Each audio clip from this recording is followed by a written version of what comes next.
मुझको है सतगुरु तेरे, मुझको होत है जैसा भवसागर पार लंघना, जैसा भवसागर जे हाथ जोड़ गोरानो मेरी वंदना, जे जोड़ गोरानो।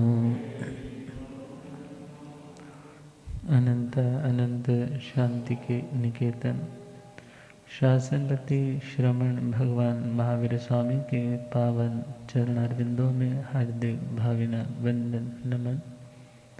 मेरे अंधेरे जीवन को रोशनी प्रदान करने वाले परम उपकारी आगम ज्ञान के भंडार आगम ज्ञाता आगम पुरुष जिन शास्त्र रतन हिमाचल के श्री उपाध्याय भगवंत श्रद्धे गुरुदेव श्री जितेंद्र मुनि जी महाराज साहब के पावन चरण कमलों में हार्दिक भावना वंदन नमन।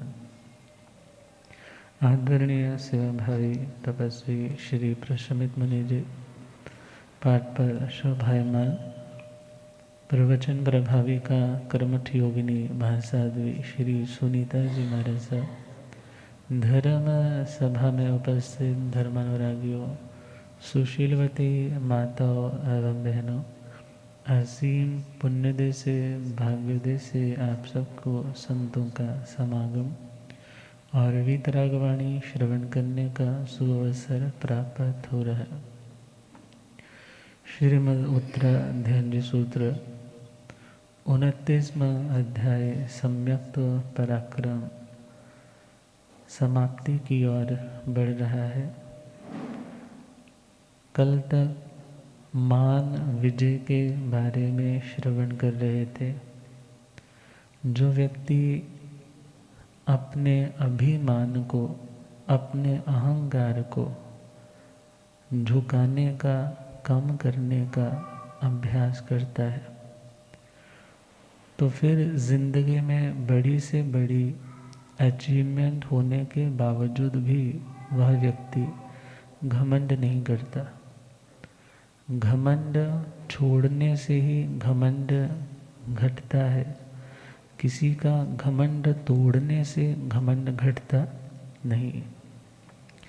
मीन्स किसी का घमंड तोड़ना, इट मीन्स हम अपने आप को सुपीरियर फील कर रहे हैं, that's why we are trying to compete themselves, या किसी के साथ भी हम कुछ ऐसा कर रहे हैं। तो भगवान ने कहा अहंकार छोड़ोगे तो धीरे धीरे तुम्हारे अंदर ऐसी पावर, ऐसा योग्य बल प्रकट होने लग जाएगा कि तुम बड़ी से बड़ी अचीवमेंट होने पर भी किसी का तिरस्कार नहीं करोगे, अवज्ञा नहीं करोगे। क्योंकि अहंकार जब आता है तो व्यक्ति दूसरों की अवज्ञा, दूसरों का तिरस्कार करता है, और वही तिरस्कार नई वैर की परंपरा को जन्म देने का एक बड़ा ही संभावित कारण बन जाता है। सामने वाला ज्ञानवान, स्टेबल, गंभीर है, वो शायद सामने वाले की उस उदंडता को देख कर के कह दे ये नादान है, इसको समझ नहीं है, बेअक्ला है। मगर सामान्य रूप से दुनिया के लोग किसी भी व्यक्ति की बात को सहते नहीं है। जब सहा नहीं है, आज यदि पेशेंस रख रहा है तो उसका कारण कोई ना कोई स्वार्थ हो सकता है, उसका कारण उस व्यक्ति के हृदय में कोई भय हो सकता है कि मेरी ये कोई बात जानता है, लीक ना कर दे। और यह भी कारण हो सकता है वो व्यक्ति आज पावरफुल नहीं है, आज साधनों से संपन्न नहीं है, और वो सोचता है कि जब मेरे पास साधन होंगे तो मैं इसको भी मिट्टी में मिलाऊंगा। तो भगवान कहते हैं ये सारे चिंतन अभिमान के संवर्धन के, उसको मजबूत करने के, और अभिमान एक पिलर की तरह है, जिस पिलर के ऊपर देखा जाए इस संसार की छत टिकी हुई है, और यदि अभिमान टूट गया तो इस संसार की भव भ्रमण की जो छतें बन रही है वो भी धाराशायी हो जाएगी। बाहुबली जी ने अभिमान ही तो किया था ना, कि मैं बड़ा हूँ, मेरे पास समृद्धि, मेरी भुजाओं में ताकत ज़्यादा। ये छोटे छोटे भाई पहले जाकर साधु बन गए, मगर मैं तो केवल ज्ञान प्रकट होने के बाद ही भगवान के समवसरण में जाऊंगा। क्यों? क्योंकि जब केवल ज्ञान हो जाएगा तो मुझे उन्हें वंदना करने की ज़रूरत नहीं पड़ेगी। मगर जैसे ही प्रभु ने सारे भाव जान लिए और ब्राह्मी सुंदरी जी को कहा कि तुम जाकर के उन्हें जागृत करो, क्योंकि फर्स्ट क्वेश्चन तो ब्राह्मी सुंदरी जी ने ही पुट किया था कि ये भगवान कोई ऐसी आत्मा है जो बहुत उत्कृष्ट साधना कर रहा है और मोक्ष के केवल ज्ञान के भी बहुत करीब पहुंचा हुआ है, मगर नहीं हो पा रहा। तो उन्होंने कहा कोई और नहीं, तुम्हारा ही भाई कौन है? बाहुबली। तो वो दोनों वहाँ पर पहुँचती हैं और भाई को क्या बोलते हैं कि हे भैया, हाथी पर सवार हो, उस हाथी से नीचे उतरो। और वो सोच में पड़ गए कि मैंने तो सारे राजपाट ठाट छोड़ दिए, अब कौन सा हाथी। तो ख्याल गया कि मैं अभी भी अपने आप को बड़ा काउंट कर रहा हूँ, मैं अभी भी अपने आप को सीनियर काउंट कर रहा हूँ, मगर वास्तविक रूप में सीनियर वह है जिसने मेरे से पहले निस्सार चीज़ों को छोड़ करके सार स्वरूप संयम को अंगीकार कर ली। वंदना के भाव जैसे ही आए और जैसे ही कदम उठाया है इस भावना से कि मैं जाऊंगा और उन्हें वंदना करूंगा, और कथाकार कहते हैं उसी टाइम उन्हें केवल ज्ञान और केवल दर्शन हो गया। तो अपने अभिमान को जीतने के लिए व्यक्ति को क्या करना होगा? सर्वप्रथम यदि उसे कोई अप्रिशिएट कर रहा है, उसकी प्रशंसा अनुमोदना कर रहा है, तो अपने बड़ों को, बुज़ुर्गों को, टीचर्स को, अपने गुरुओं को उस टाइम याद करना चाहिए कि उनकी कृपा से, उन लोगों की ही दुआओं से, उन लोगों की सेक्रीफाइस से मैं आज यहाँ तक पहुँचा हूँ। क्योंकि कहते हैं कोई व्यक्ति तुम्हारे पास अभाव के कारण आता है, किसी चीज़ की कमी है और वो तुम्हारे पास आता है, तो तुम्हें उसका सहयोग करना चाहिए। और कोई तुम्हारे सपोज करो स्वभाव के कारण आता है कि नेचर बहुत अच्छी है, बहुत कोऑपरेटिव है, तो उस टाइम भी क्या सोचे कि मुझे अपने इस सुंदर नेचर को और मेंटेन और इम्प्रूव करना चाहिए। और यदि सपोज कोई व्यक्ति बड़ी भावना से आता है, तो व्यक्ति कोई सामान लेने, वो व्यक्ति कोई आपसे खाने पीने के लिए वहाँ पर घर पे नहीं आया है, बल्कि यदि कोई भावना से आया है तो उसे प्रेम देना चाहिए। और यदि कोई व्यक्ति सपोज करो तुम्हारे प्रभाव से आता है कि तुम बहुत अब इंस्पिरेशनल, बहुत ही सिग्निफिकेंट फिगर बन चुके हो कि लोग तुम्हारे से बहुत इंस्पायर्ड है, तो ऐसे टाइम में भी अपने गुरुओं को, अपने माता पिता को, अपने बड़ों को उस टाइम याद करना चाहिए। क्या सोच करके कि उनकी ही कृपाओं के कारण मैं आज यहाँ पर हूँ, अभिमान करने वाली चीज़ तो वहाँ पर कोई भी नहीं। और आगे चले, यदि आज ज़िंदगी में कुछ भी तुम्हारे पास अच्छा है, तो तुम्हें इस बात को भी हमेशा याद रखना चाहिए कि ज़िंदगी के जितने भी भाव है, अनियया सब भावा, जितने भी प्लेटफॉर्म्स है वो सारे अनियत है, अशाश्वत है, कांस्टेंट नहीं है। रेगुलरली ऐसा बने रहेंगे, इसमें भी कोई गारंटी नहीं है। आज जो सुंदर है कल को बदसूरत हो जाता है, आज जो पैसे वाला है कल को दिवालिया निकल जाता है, बैंकरप्टेड हो जाता है। आज जो व्यक्ति बहुत इंटेलिजेंट है कल को कुछ गलत कमिट कर देता है, कुछ गलत कर बैठता है तो उसकी बदनामी हो जाती। आज जो व्यक्ति बहुत फेमस है, बहुत शिखरों पे है, कल को पता भी नहीं चलता, उसको कोई पूछने वाला भी नहीं होता। इट मीन्स आत्मा को क्या देखना है, दुनिया में जिन जिन के साथ ऐसा हुआ इन लोगों को ज़रूर देखते रहना चाहिए।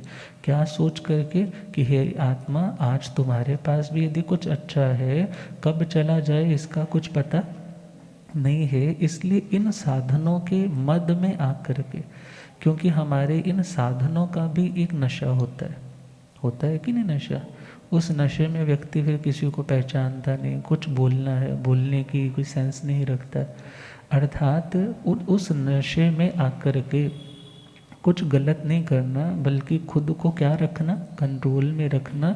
इसलिए भगवान ने कहा मान का वित्याग करने से, अपनी मान्यता बनवाने के लिए, बढ़ाने के लिए कि लोग मुझे पूछे, तो प्रभु कहते हैं ऐसा जो तुम्हारा इंटेंशन है, ऐसी जो तुम्हारी सोच है, वो तुम्हारी प्रगति में बाधा डालेगी। महत्वाकांक्षा एक वर्ड आता है।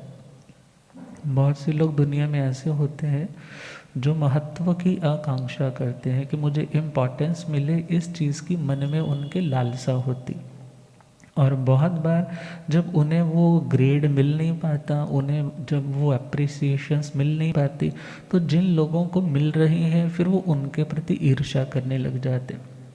और फिर समय आता है कि जिस एनर्जी को, जिन साधनों को, जिन योग्यताओं को वो व्यक्ति अपनी योग्यता के विकास में लगा सकता था, अपने टाइम को, अपनी एनर्जी को, अपने साधनों को उसमें लगा सकता था, अब वो व्यक्ति उन लोगों को देख देख करके जलने में अपनी सारी एनर्जी वेस्ट कर देता है, उनका बुरा सोचने में, बुरा बोलने में, बुरा करने में अपना समय बर्बाद करता है, अपने संस्कार पल्यूट करता है और अपना ऑरा, अपना आभा मंडल भी दूषित कर लेता है।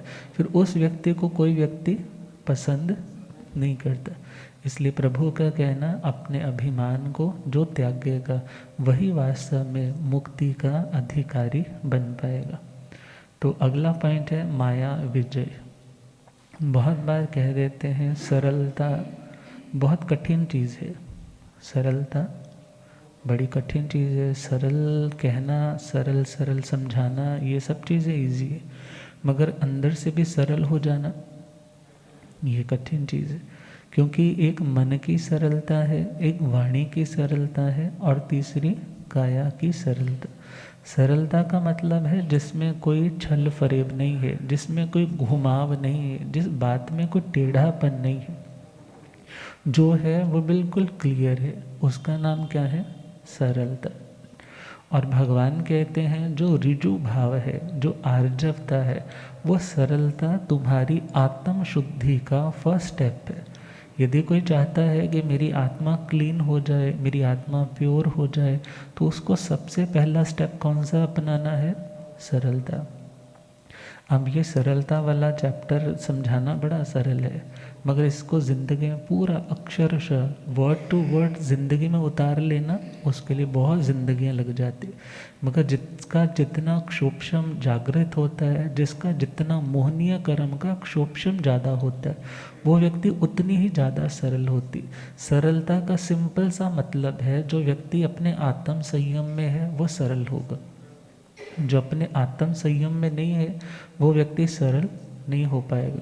कारण वो अपनी कमियों को ढकने के लिए, अपने दोषों को ढकने के लिए कहीं ना कहीं वक्रता, टेढ़ापन, छुपाव, घुमाव कुछ ना कुछ करेगा ही करेगा। तो भगवान के श्री चरणों में प्रश्न आया, माया विजयणं भन्ते जीवे किम जने, कि हे भगवान, यदि कोई आत्मा माया के ऊपर, डायकॉटमी के ऊपर, बहुरूपता, द्विरूपता, इस छल फरेब कपट के भावों के ऊपर विजय का मतलब कंट्रोल कर लेता है। विजय का मतलब जब तुम किसी को कंट्रोल कर लेते हो तो तुम उसके मास्टर हो, तुम उसको अपने अकॉर्डिंगली चला सकते हो। मगर जब तुम किसी के सर्वेंट हो, जब तुम किसी के गुलाम हो, तो तुम पराधीन हो, तुम स्वाधीन नहीं हो, तुम्हें फिर उसके अकॉर्डिंगली चलना पड़ेगा। तो भगवान कह रहे हैं कि माया पर विजय प्राप्त करने वाली आत्मा, माया विजयणं उज्जु भावं जने, जो माया पे विजय प्राप्त करता है, मीन्स अपने भीतर की वक्रता को जो छोड़ने का अभ्यास करता है, तो वो आत्मा ऋजुता को प्राप्त करता है। उसके अंदर ऋजु भाव, उज्जु भावम का मतलब है ऋजु भाव उसके अंदर पैदा होने लग जाता है, सरलता आने लग जाती।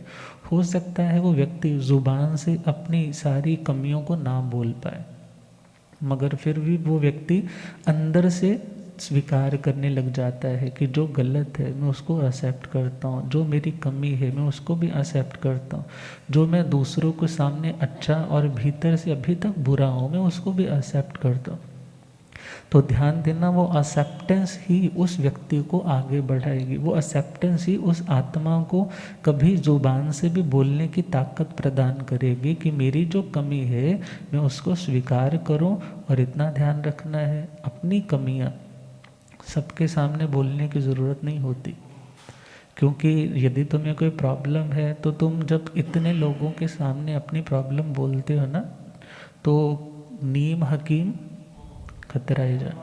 मगर जब तुम किसी एक अच्छे डॉक्टर के सामने अपनी बात को पूरी तरह से प्रकट कर देते हो, तो वो यदि अच्छा जानकार है वो तुम्हें अच्छे से डायग्नोस करके किस किस सिचुएशन में वो रोग आया, कैसे कैसे वो दूर होगा, वो सारा समाधान कर पाएगा।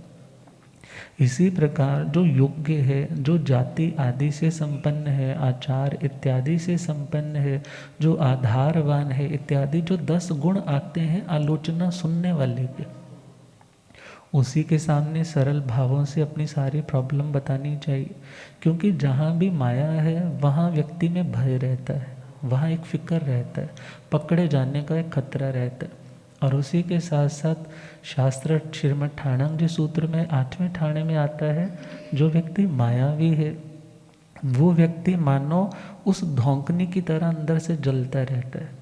धौंकनी समझते हैं ना, वो लोहार के पास होती, अंदर ही अंदर से जलता रहता है। दो लोग यदि बात कर रहे हैं तो उसके मन में एक डर, एक खौफ, एक भय, एक स्ट्रेस की फीलिंग सी आती है, पता नहीं इनको मेरी बात का पता ना हो, पता नहीं ये लोग वही बात ना कर रहे हो। मीन्स वो रिलैक्स नहीं हो पाता, उस चीज़ को भुला कर के कुछ देर के लिए तो जी लेता है, मगर जैसे ही वो चीज़ सामने आती है फिर चिंता शुरू हो जाती है, फिर मानसिक उसके ऊपर बोझ पड़ने लग जाता है। तो प्रभु ने कहा कि जो माया का त्याग करता है, मीन्स जो सरल हो जाता है, उस व्यक्ति को फिर ऐसी कोई परेशानी का सामना नहीं करना पड़ता। और इसी के साथ वहाँ फरमाया है जो सरल होता है उसके आने वाले भव का जो देव भव है, वो देव भव भी ऊंचे देवलोकों का, महारिद्धि वाला, महायश वाला, अर्थात उसके पास अपने पुण्यवाणी की इतनी ज़्यादा बहुलता है, क्योंकि वो आराधक होकर के काल किया है।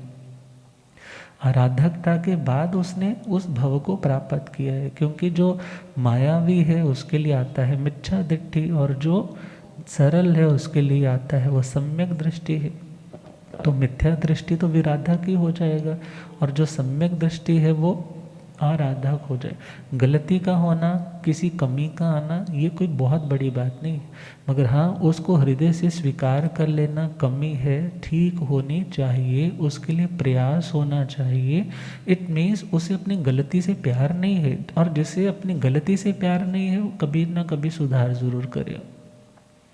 बचपन में घरों में जब 4-5 रिश्तेदारों का पता लगता ना आ रहे हैं, और घर में तो बहुत कुछ सामान बिखरा होता था, और जब बिखरा हुआ सामान है तो बच्चे क्या करते उसी टाइम, कोई कर्टन्स के पीछे छुपा देते हैं, कोई नीचे बेड के नीचे छुपा देते, वो आए हैं अटेंड किया चले गए।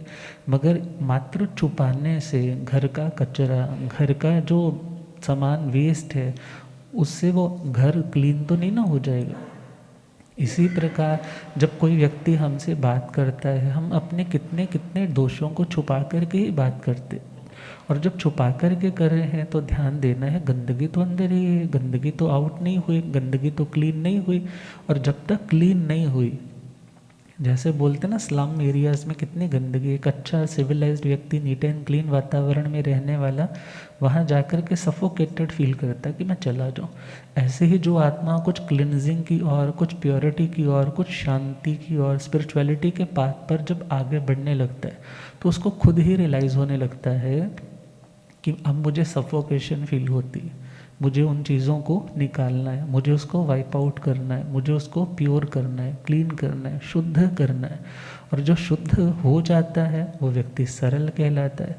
और भगवान कहते हैं जो सरल है उसकी शुद्धि भी हो जाती है, और जो सरल है वो धर्म भी अच्छे से कर पाता है, और जो सरल नहीं है वो धर्म की आराधना भी अच्छे तरीके से नहीं कर पाता।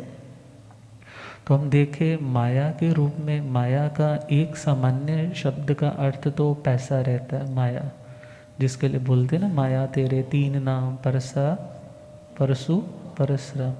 मगर यहाँ माया का मतलब है अपने पाप को छिपाना। माया का मतलब अपने पाप को छिपाना। और माया का यदि हम वेदांत दर्शन में चलें तो वहाँ पर आता है अतस्मिन् तद बुद्धिरिति माया। अतस्मिन् का मतलब जो जैसा नहीं है, जो जैसा नहीं है उसमें वैसी बुद्धि रखना। मीन्स लाइट कम है, रस्सी पड़ी हुई है, रस्सी को देखा तो एकदम बंदा शॉक्ड हो गया, उसको क्या लगा कि ये क्या है, सांप है। मतलब वो सांप नहीं है, मगर उसमें सांप की बुद्धि, उसका ज्ञान होना, उसका नाम है माया।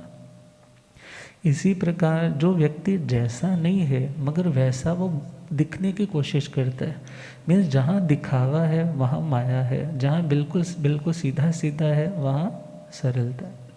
और भगवान कहते हैं जहाँ सरलता है उस आत्मा की मुक्ति भी आसानी से हो जाएगी, क्योंकि भगवान उन्हीं को मिलता है जो सीधे होते हैं, सरल होते हैं। सीधे का मतलब मूर्ख नहीं है, सीधे का मतलब जो हृदय से भी निर्मल भावों वाले हैं, वाणी से भी स्पष्ट कहते हैं। उन बातों को घुमाना फिराना, उन बातों के जाल बुनना उन लोगों को नहीं आता। वो लोग अपनी बात को स्पष्टतया बोल देते हैं, जो बात है कहने वाली है तो बोल देते हैं, वरना मौन रह जाते हैं। अर्थात जो वाणी से भी सरल है और काया की प्रवृत्तियों से, मीन्स फिजिकल एक्शंस, उन फिजिकल जेस्चर्स के माध्यम से सामने वाले को अपने जाल का शिकार नहीं बनाते हैं, ऐसे व्यक्ति कौन है, सरल। ऐसे व्यक्ति सरल है। मन से सरल होना, वाणी से भी सरल होना। कहते हैं एक बार एक राजा के पास वो चारण कवि, पुराने टाइम में ना कुछ ऐसे कवि होते थे जो अच्छे सेंस में भी, जो लोग युद्ध के लिए जा रहे हैं उनको भी मोटिवेट करने के लिए उनके बारे में बहुत प्रशस्तियाँ, उनको अप्रिसिएशंस देते कि तुम शूरवीर हो, तुम ऐसे योद्धा हो, तुम ऐसे योद्धा हो। वो तो चलो ठीक बात है, मगर कहीं कहीं वो बेकार में भी उनको चढ़ाते थे कि जस्ट इनाम पाने के। तो एक बार राजा बैठे हैं और राजा से कहने लगे, महाराज आप तो इंद्र से भी बड़े हैं। क्या कहा, महाराज आप तो इंद्र से भी बड़े हैं। वो कहने लगे, वो कैसे बड़ा हूँ, तुम इसको प्रूव कर दो, मैं तुम्हें 10,000 सोने की मुद्राएं दूंगा। कहने लगा, महाराज जब भगवान ने ना आपको बनाया और इंद्र को बनाया, तो इंद्र देखो ना, जब तकड़ी के ऊपर हम कोई सामान रखते हैं, यदि वो 10 किलो वाला इधर पत्थर है इधर खाली है, खाली वाला क्या हो जाता है, 10 ग्राम सामान रखा हो, आधा किलो रखा हो, वो क्या हो जाता है ऊपर।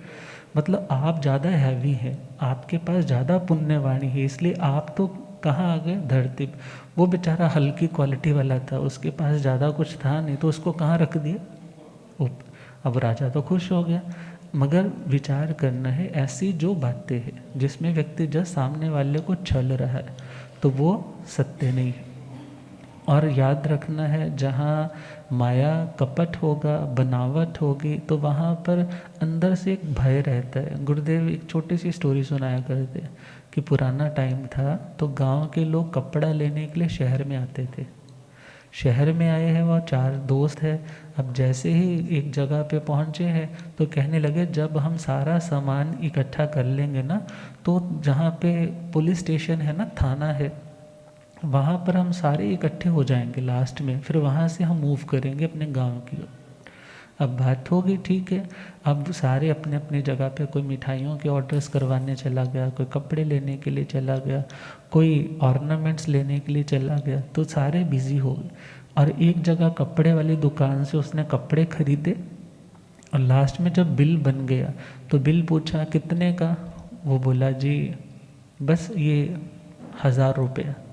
अब 1000 रुपया बोला तो कहने लगा, अच्छा सामान पैक कर दो और मुझे बता दो थाने का रास्ता किधर है, थाने का रास्ता किधर है।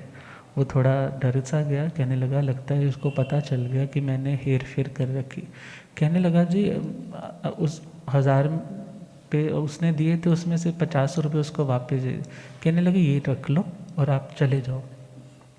अब थोड़ा सा उसने सेट किया, वो सोच में पड़ गया, कहने लगा मैं रास्ता पूछ रहा हूँ और इसने मेरे को पैसे, चलो तो रह गए होंगे इसलिए दे रहे हैं। फिर पूछा अच्छा जी बता तो दो थाने का रास्ता कौन सा है। कहने लगा तुम 50 रुपये और ले लो, 50 रुपये और ले लो और थाने का रास्ता मेरे से मत पूछो, जो भी है मैंने ठीक ठीक लगाया है, मैंने अपनी ओर से ऐसा कुछ भी नहीं किया। अब वो समझ गया, अब उसने सोचा कुछ गड़बड़ है, अब इसने दे दिया है, वो वहाँ से बाहर आ गया। किसी दूसरे से पूछा कि थाने का रास्ता कौन, कहने लगा वो सीधा नक की सेध पे, बिल्कुल सीधा सीधा।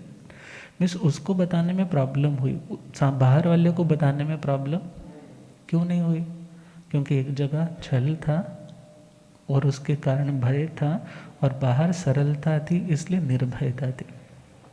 तो भगवान कहते हैं जहाँ माया होगी वहाँ डर भी होगा, वहाँ खौफ भी होगा। और इवन यदि वो मायावी व्यक्ति कभी देव भाव में भी जाता है तो यदि कोई चीज़ बोलने लगता है तो 4-5 देवता उठ करके उसको कह देते हैं तो बैठ जा, बहुत बोल लिया। मीन्स उसको इंसल्ट ही मिलती है, उसको अप्रिसिएशन या रिस्पेक्ट किसी भी तरह से प्राप्त नहीं होती। और यदि कोई व्यक्ति बोलने लगता है और 4-5 लोग बिना किसी के कहे उठ कर के कहें आप और बोलिए, आपने बोलना बंद क्यों कर दिया, इट मीन्स उसकी पुण्यवाणी का जोर है और वो पुण्यवाणी उसकी सरलता के कारण आई हुई है। तो भगवान फरमा रहे हैं इस माया पर विजय प्राप्त करने से आर्जव भाव पैदा होगा और माया वीर निजंग कम्मंग न बंधई, जिसके कारण उस व्यक्ति के मन में कभी दोबारा ऐसे माया कपट करने की भावना पैदा हो, ऐसा कर्म भी वो व्यक्ति बांधता नहीं है। व्यक्ति माया यदि करता है तो उसका भी कोई रीज़न है ना, उसका भी कोई ओरिजिन है, उसका कोई भी रूट कॉज है, उसका भी कोई कारण है। वो कारण कौन सा है, वो माया मोहनीय कर्म। यहाँ पर शब्द दिया है वेदनीय।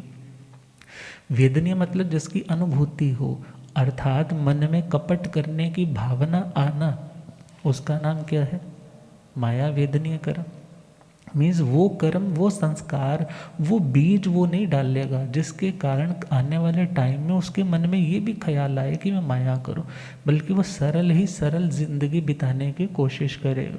और पूर्व बद्धं च निज्जरी, और यदि पुराने सपोज करो ना उसने वो अपनी आत्मा रूपी लैंड में ऐसे ऐसे बीज डाल रखे हैं वो माया के संस्कार वाले, तो भगवान कहते हैं जो पूर्व के बंधे हुए वो कर्म है, वो बीज है, उन्हें भी वो आत्मा फिर नष्ट कर देता है। किसके माध्यम से, सरलता के माध्यम से। अब जब बीज ही नष्ट हो गया है तो उसका फल भी नहीं आएगा, जब फल नहीं आएगा तो उसको किसी के साथ धोखा करने की ज़रूरत नहीं, धोखा करेगा नहीं तो कभी धोखा खाएगा भी नहीं। और धोखा खाएगा किसके कारण खाएगा, क्योंकि धोखा किया है।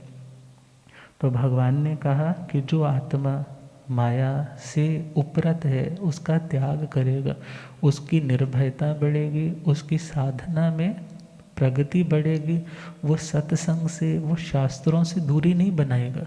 दूरी क्यों बनाते हैं अक्सर लोग, वो कहते हैं जाते हैं तो बड़ी दिल पे चोटें होती है, बार बार ख्याल आता है मैं ये पाप करता हूँ, मैं वो पाप करता हूँ, मैं छोड़ तो सकता नहीं, क्या फ़ायदा ऐसा सुनने का, तो वो सुनना बंद कर देते, आना जाना बंद कर देते। मगर जो आत्मा चाहती है कि मेरे में जहाँ जहाँ मेरी सपोज़ करो ना साइकिल की ट्यूब में जहाँ जहाँ पंचर लग रखा है, जहाँ जहाँ कांटे चुभे हुए हैं, जब हवा भरेगी चेक होगा वहाँ पर बुलबुले तो होंगे ना। मगर पता लग गया ना ये प्रॉब्लम है, तो सत्संग से वो अवेयरनेस तो आ गई ना, इन चीज़ों के कारण मेरी गति नहीं हो रही, मैं स्पिरिचुअलिटी के पाथ पे, शांति के मार्ग पे अच्छे से मूव नहीं कर पा रहा, अब मुझे उनको बंद करना है। तो माया को शल्य बोला है ना, शल्य मतलब कांटा, एक तीखा भाला, उसे शल्य बोला जाता है। अब यदि वो हमारे टायर की जो हवा है वो निकल रही है तो ध्यान रखना हम स्पीड के साथ मूव नहीं कर पाएंगे, रुक जाएंगे और आगे नहीं बढ़ पाएंगे। तो स्पिरिचुअल ग्रोथ के लिए, मोक्ष के मार्ग पर बढ़ने के लिए इस माया को अविद्या भी कहा जाता है।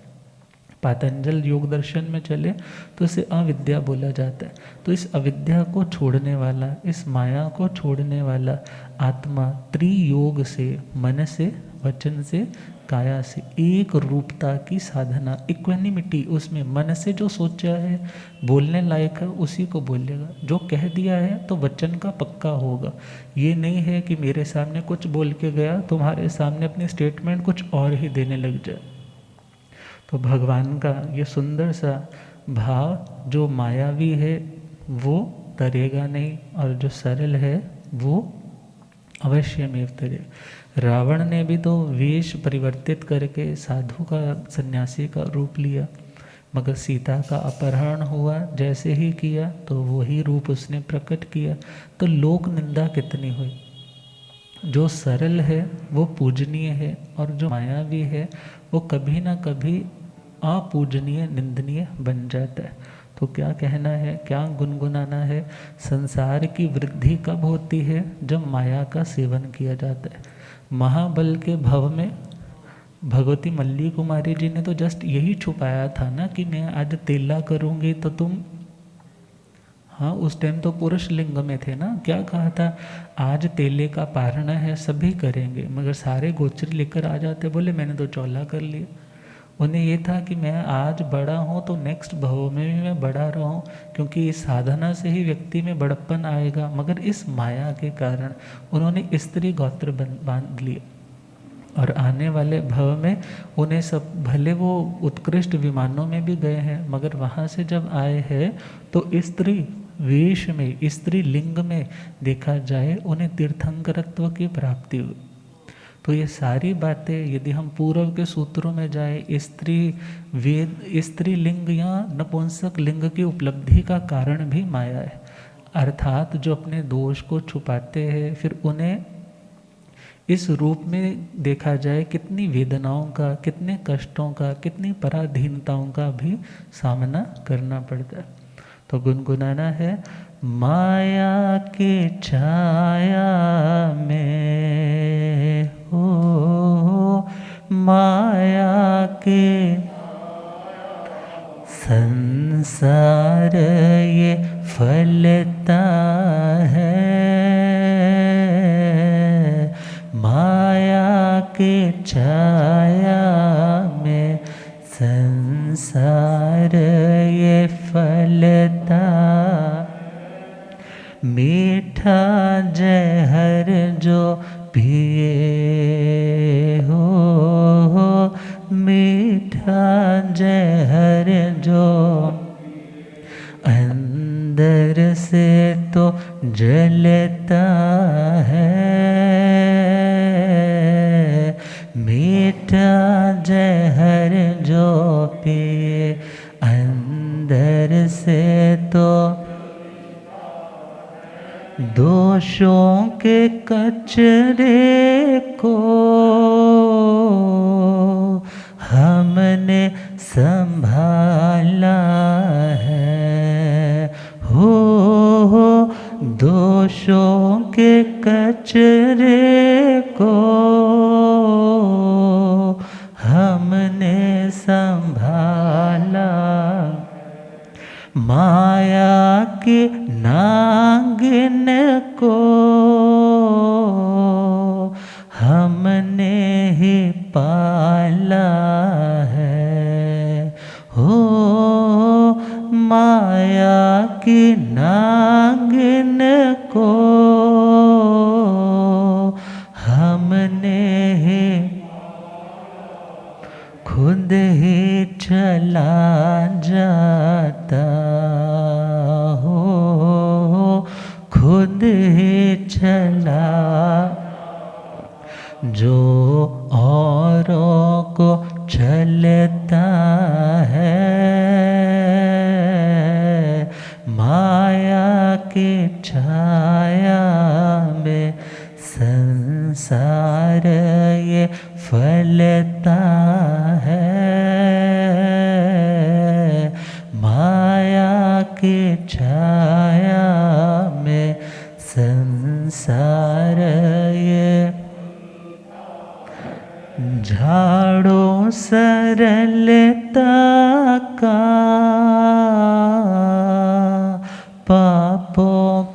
शोधन करे, हो झाड़ो सरलता का, पापों का शोधन, निर्मल धर्म ज्योति, अंतर को रोशन करे, हो निर्मल धर्म ज्योति, अंतर को रोशन, मुक्ति डगर पे कदम, हो मुक्ति डगर पे कदम, प्रभास संभलता है, माया के छाया में संसार ये फल, मीठा जहर जो पिए, हो मीठा जहर जो पिए, अंदर से तो जलता है, माया के छाया में संसार ये।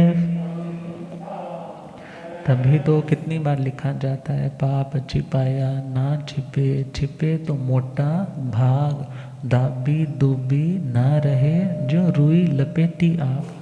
रुई के गट्ठर में आग को छुपाने से आग कभी छिपती नहीं है, इसलिए समय रहते नहीं किसी को पता चला तो उसको पहले ही बुझा दो, उसको सरलता के भावों से उसकी आलोचना, निंदना, गणना, प्रायश्चित करके उसका शोधन कर, क्योंकि मायावी दुनिया में कभी विश्वास का पात्र, क्योंकि भगवान कहते हैं माया मित्राणी ना से, जहाँ माया है, कपट है, वहाँ मित्रता नहीं होगी, वहाँ वो रिलेशन ज़्यादा लंबा नहीं टिकेगा। जैसे ही उसकी कमियाँ सामने आएंगी तो फिर जैसे वो कितना भी माफ़ियाँ मांगे, तो जैसे सांप केंचुली तो छोड़ दे, फिर भी दुनिया के लोग उसके ऊपर एतबार नहीं करते, ऐसे ही मायावी के ऊपर भी फिर कोई विश्वास नहीं करता। और भगवान कहते हैं कोहो या माणो या अणिक गहिया, माया या लोहो या पवड्ढमाना, चत्तारी ए कसिना कसाया, सिंचंती मूलाइन पूर्ण भवस। गुरुदेव पधारे। हो रब मेरा सतगुरु बन के आया मैनो,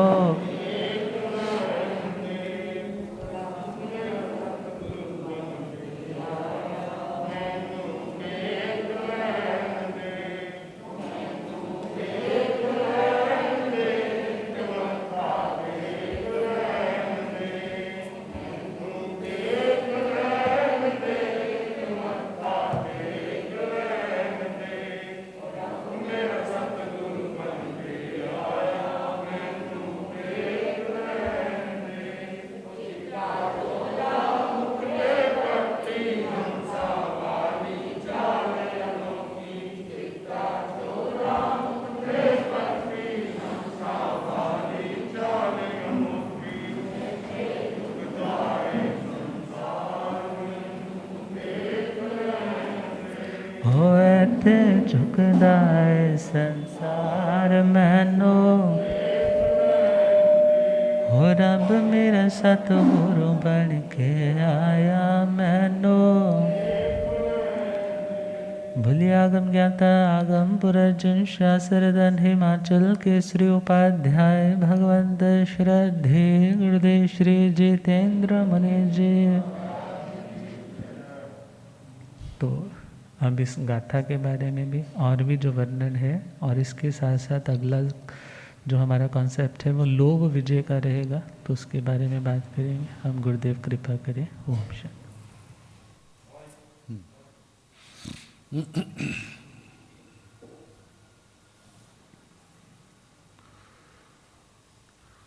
जीर्ण वयण अनुरक्ता, जीर्ण वयण जे कर